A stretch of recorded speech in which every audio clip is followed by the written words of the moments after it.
my name is Kasthuri. Hi, my name is Gedana. And we're your choreographers for A New Dawn.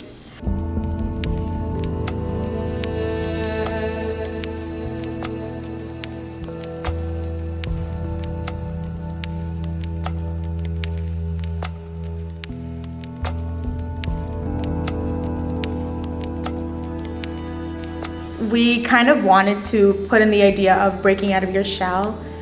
Being like the first dance and like the first scene is pretty big responsibility, I'd say. So I feel like just coming out with like a bang is kind of what we were thinking. Yeah. And I guess in terms of, so we're doing the South Asian choreo, and so there's obviously so many different styles that like could be incorporated, but what we were kind of like going for is like not the typical what you would expect from a Bollywood like dance choreography. So kind of like a new dawn or a new take on South Asian dance that isn't commonly seen or what people normally perceive it to be, is what we're kind of going for with this one. Yeah.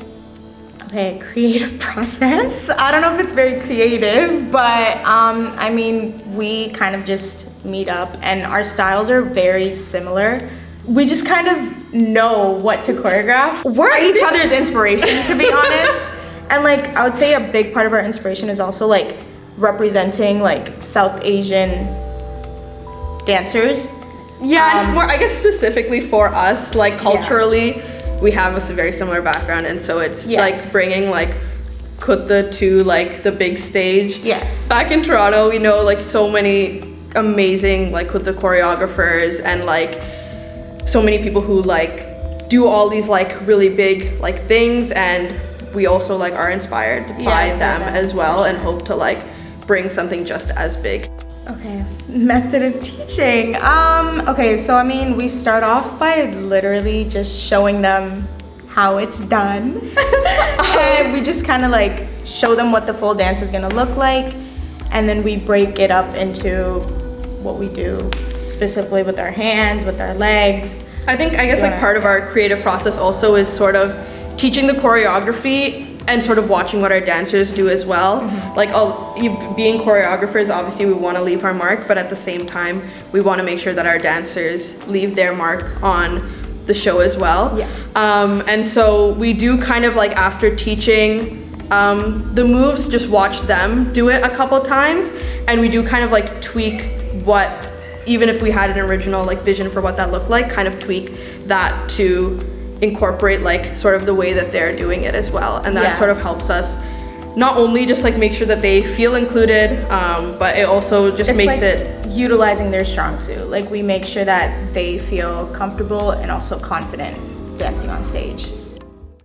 Hi, my name is Sophia and I'm the choreographer for Speed of Light this year.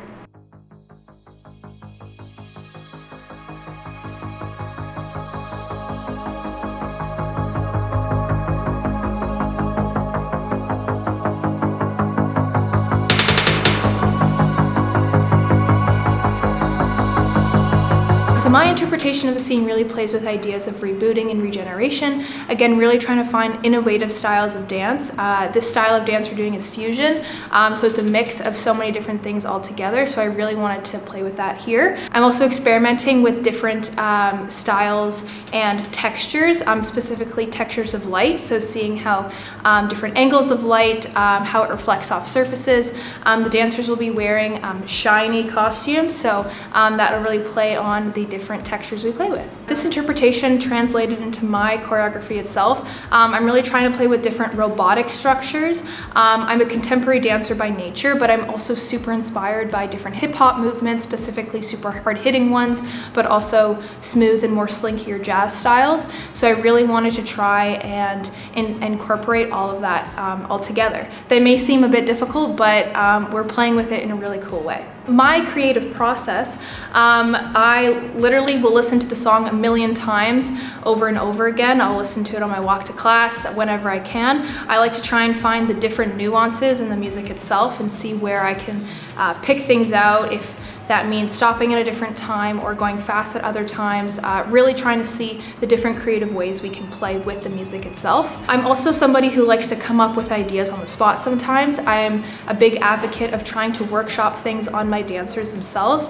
One of my biggest inspirations in dance are my own dancers, so I like to see what they're comfortable with, what their abilities are, and then try and move from there the best way that I can.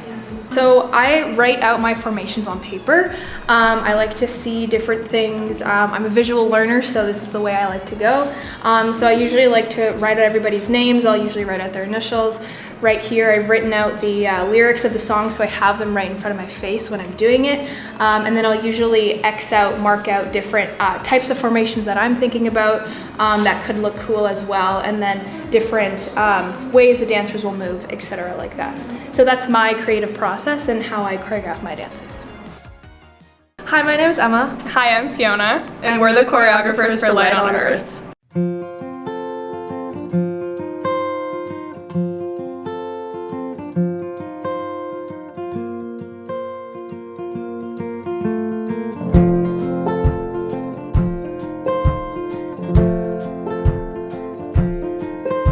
Our interpretation of the scene Light on Earth is essentially that light on Earth is the most raw and pure form of light. Everything on Earth is interconnected and built upon a foundation of community, and everything coexists at the same time and builds each other up. We really just wanted to use coexistence and Light on Earth to represent that theme through our dance through movement and textures. Essentially, we've tried to translate that by finding music and movements that really emote that rawness, that gentle and sense of community within the movements.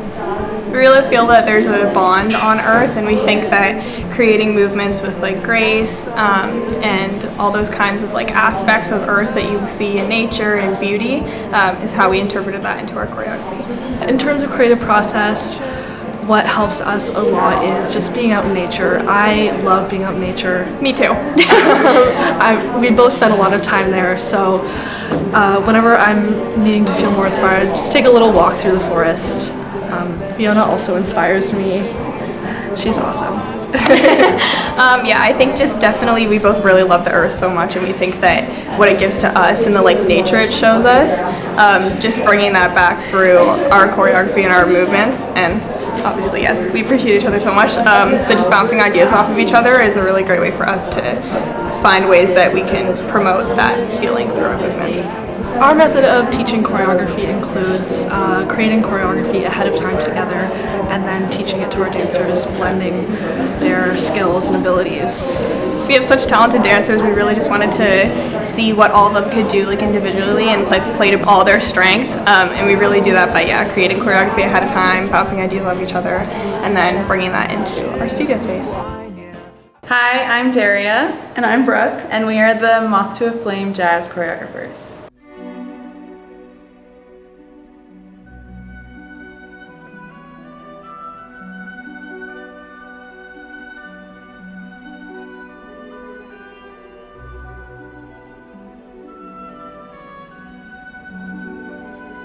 Our interpretation for the scene comes from the moth to a flame analogy. So while moths are attracted to light and fire is obviously harmful, the moths can't help but be attracted to the light and go towards it.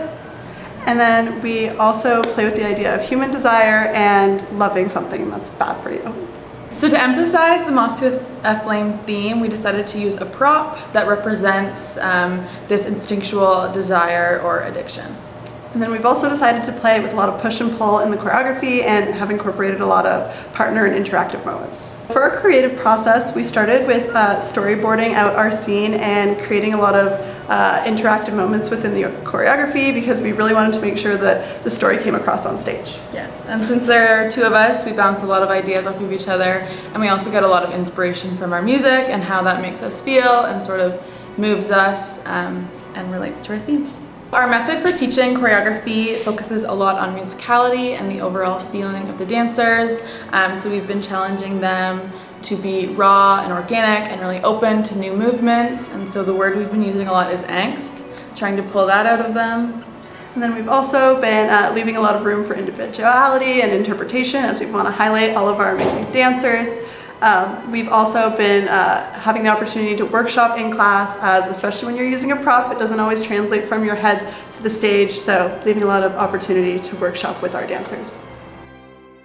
I'm Diana. I'm Vanessa, and we're the choreographers for In Dark Waters.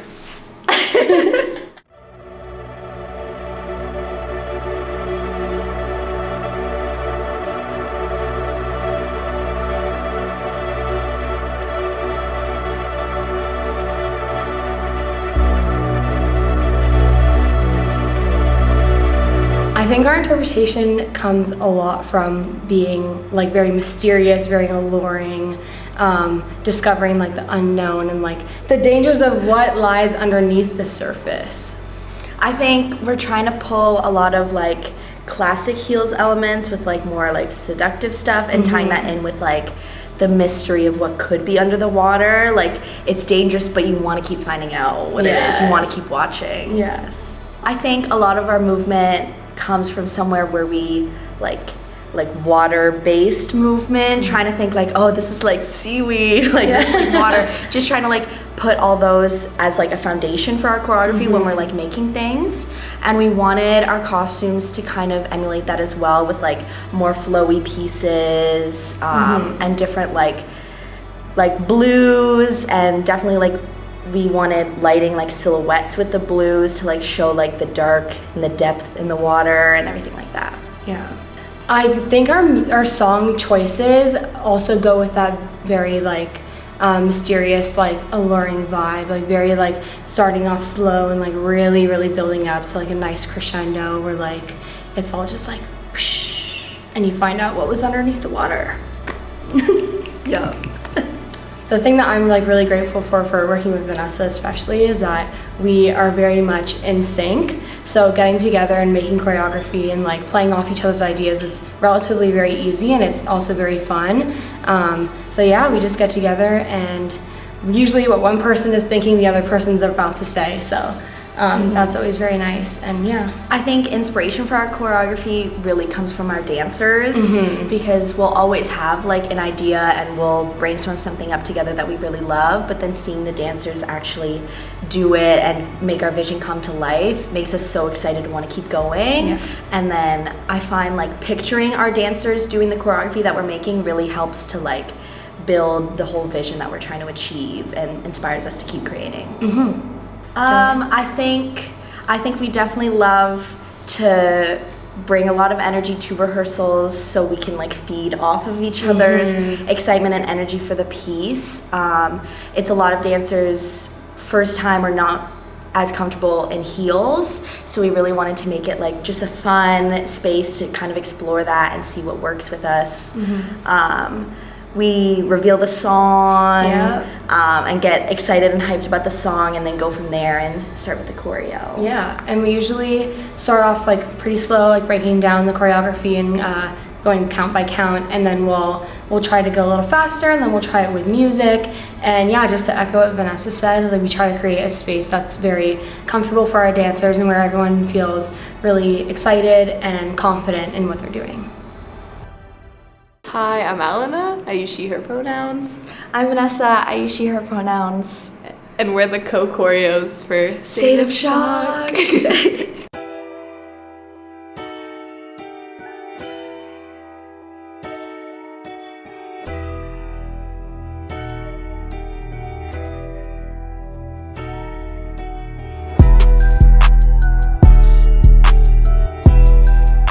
Our interpretation of the scene was going into it, we were thinking state of shock, so we're thinking like spur of the moment, burst of energy, like it's something that just like suddenly hits you. We were thinking like maybe after a long day or like a long period of time, and then you just get hit with this strike of creativity and shock, and we wanted to try and emulate that through our choreography. I think with the choreo, the whole shock factor and being like this jolt of energy, this burst, it looks different for everyone, and we tried a lot. We challenged ourselves to create more like visually on stage what that might look like. So not just within the individual choreography, but how does that look with all the dancers, and how are they all doing something different, and how are we creating like different and maybe unexpected shapes from like choreo that we normally do. We also tried to pick out like different songs that we could kind of capture this vibe with, and all the songs are pretty different from one another to kind of like keep flipping what the kind of energy is supposed to be, and really just make it a very visual piece. Sitting with our eyes closed, trying to imagine 18 dancers, because we're just 2, so we're in a living room like trying to do with 2 people what 18 should be. So a lot of like just listening to the music. Yeah. I think we just try and like envision what would look good on our dancers and really try and cater it to them, and think about like, oh, like I like the way this person does this, like let's do something like this, or like I want this person this way, so that we can like go into our rehearsals and just try it with them. We never really know how it's gonna actually look with all 18 of them, but they're all so amazing that like they just bring it to life. When we teach our choreo, it's very much a trust the process, because we come in with these ideas that we don't know how they're gonna look, we don't know what it's gonna be like, so really trusting our dancers, who are all super talented, to kind of make it their own. And sometimes we break down steps, sometimes we don't have to because they pick it up so fast. So I think it just, really depends. I think our rehearsals kind of mimic the scene where they're like fast paced, there's a lot going on, there's a lot of dancers, but really high energy, and we all just kind of work together to make a really fun, awesome piece. Yeah. Hi, my name is Kirsten, and I'm the choreographer for Until Dusk.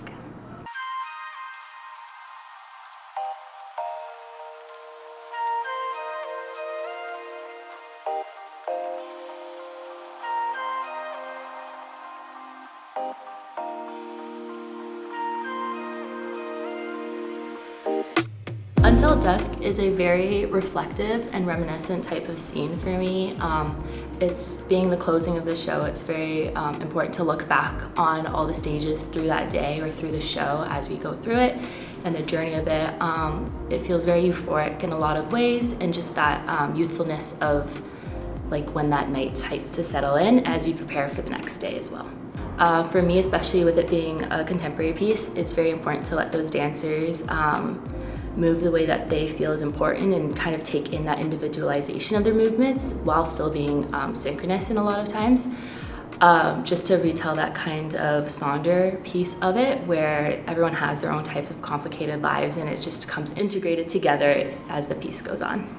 For me, the main piece is once I have a good song that I feel really connected to and that really tells a story well, I think that really helps just see what feels good. For me, I really want a dance that also feels really great to dance, not that just looks great on stage. So really taking that visualization of how it will appear on stage, but also from a dancer's perspective and how that would make them feel, to help guide their emotions through it. I've become a very much a person that needs to film what they did beforehand, just so I don't forget, but also I like to kind of give a baseline to dancers, see what it looks like, and then maybe nitpick from then on, or push them to take a creative choice a certain way a little bit further, and just kind of bounce off what the dancers are giving me.